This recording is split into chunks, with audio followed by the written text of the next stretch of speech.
అందరికీ నమస్కారం. ఈనాటి మన విశ్లేషణకు స్వాగతం. ఈరోజు మనం పురాణాల కాలం నాటి ఒక అద్భుతమైన గాథను మాట్లాడుకోబోతున్నాం. అంటే కేవలం ఒక చిన్న పౌరాణిక కథగా మొదలైన ప్రయాణం నేడు దేశంలోనే అత్యంత ప్రాముఖ్యత ఉన్న ఒక మహాక్షేత్రంగా ఎలా మారిందో తెలుసుకుందాం.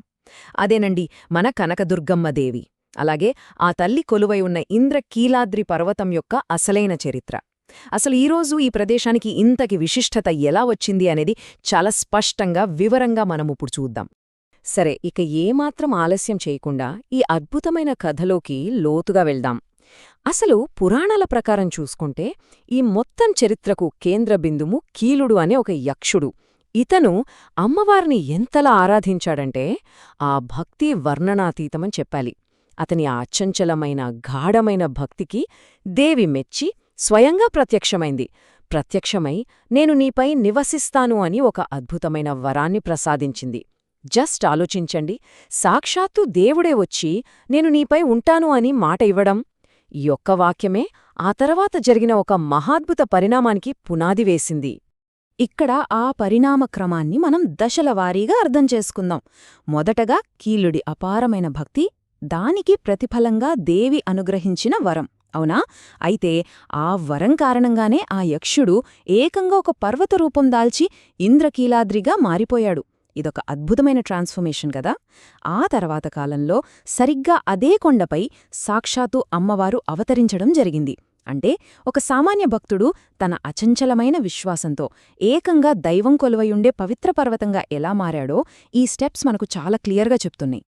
ఇక్కడ మనం గమనించాల్సిన ఒక అత్యంత కీలకమైన విషయం ఏమిటంటే ఈ ఇంద్రకీలాద్రి పర్వతంపైనే ఆ మహాఘట్టం కూడా జరిగింది.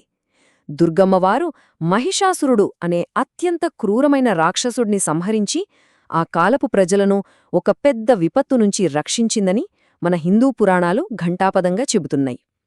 ఈ అద్భుతమైన విజయానికి, అలాగే లోక కళ్యాణానికి ప్రతీకగానే అమ్మవారికి మహిషాసుర మర్ధిని అనే పవిత్రమైన పేరు స్థిరపడిపోయింది. దుష్టశిక్షణ, శిష్టరక్షణ ఈ రెండూ ఆ మాత మూర్తిత్వంలో మనకు సంపూర్ణంగా కనిపిస్తాయి.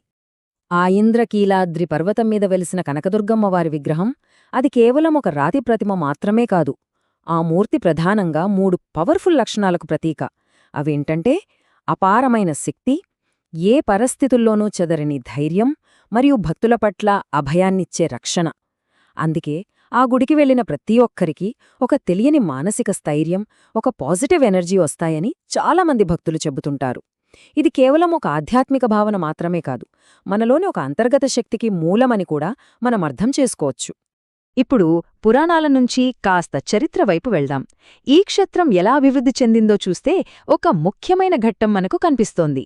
చరిత్రకారుల ప్రకారం సాక్షాత్తు జగద్గురువులు శ్రీ ఆదిశంకరాచార్యులవారు ఈ క్షేత్రాన్ని స్వయంగా సందర్శించారట. అంతేకాదు, ఇక్కడ శ్రీచక్రాన్ని కూడా ఆయన ప్రతిష్ఠించారని ఒక బలమైన నమ్మకముంది. ఆ శ్రీచక్ర ప్రతిష్ఠ జరిగినప్పట్నుంచే ఆలయంలోని పూజా విధానాలు మరింత సైంటిఫిక్గా, అంటే ఒక నిర్దిష్టమైన ఆగమ శస్త్ర పద్ధతిలో కొనసాగుతున్నాయని తెలుస్తోంది. ఒకవైపు పౌరాణిక విశ్వాసం, మరోవైపు శాస్త్రీయమైన పూజా విధానం. ఈ రెండింటి కలయికకే ఈ క్షేత్రం యొక్క స్పెషాలిటీ. ఇకపోతే ఇక్కడ కనిపిస్తున్న ఈ 9 అనే నంబరు వెనుక ఉన్న మ్యాజిక్ ఏంటో తెలుసా? ఈ క్షేత్రంలో అత్యంత వైభవంగా జరిగే దసరా నవరాత్రి ఉత్సవాలకు ఈ 9 ప్రతీక. దుర్గమ్మ ఆలయంలో జరిగే ఈ దసరా ఉత్సవాల గురించి నేను ప్రత్యేకంగా చెప్పాల్సిన పనేలేదు. దేశవ్యాప్తంగా అవి చాలా ప్రసిద్ధి చెందాయి. ఈ 9 రోజుల్లో అమ్మవారు ప్రతిరోజూ ఒక సరికొత్త అద్భుతమైన అలంకారంలో దర్శనమిస్తారు. ఒక్కో రోజు ఒక్కో అవతారమన్నమాట. అసలు ఆ వైభవాన్ని చూస్తే మన కళ్ళు నిజంగా చెదిరిపోతాయి. ఈ నవరాత్రి ఉత్సవాల క్రేజ్ ఎలాంటిదంటే దసరా సమయానికి అక్షరాల లక్షలాది మంది భక్తులు ఈ ఇంద్రకీలాద్రికి తరలివస్తారు. ఎక్కడెక్కడ్నుంచో కాదు, అక్షరాల దేశం నలుమూలల నుంచి వస్తుంటారు. ఇదొక సామాన్యమైన పండుగ కాదు, ఇదొక భక్తి శ్రద్ధల మహాసముద్రమని చెప్పాలి. ఆ యక్షుడి పర్వతం మీద కొలువయ్యున్న మాతను ఒక్కసారైనా దర్శించుకోవాలి, ఆ అలంకారాల వైభవాన్ని కనులార చూడాలి అన్న ఒకే ఒక కోరికతో ఆ జనప్రవాహం అలా కొనసాగుతూనే ఉంటుంది. ఈ గుడికున్న కల్చరల్ ఇంపార్టెన్స్కి ఇంతకంటే నిదర్శనం ఏముంటుంది చెప్పండి? ఇక ఈనాటి విశ్లేషణను ముగించే ముందు మనం ఒక్కసారి ఆలోచించాల్సిన విషయం ఒకటుంది. ఒక ప్రాచీనకాలం నాటి పౌరాణిక భక్తి కథ, ఒక యక్షుడు చేసిన ఆరాధన నేడు కోట్లాది మంది విశ్వాసాన్ని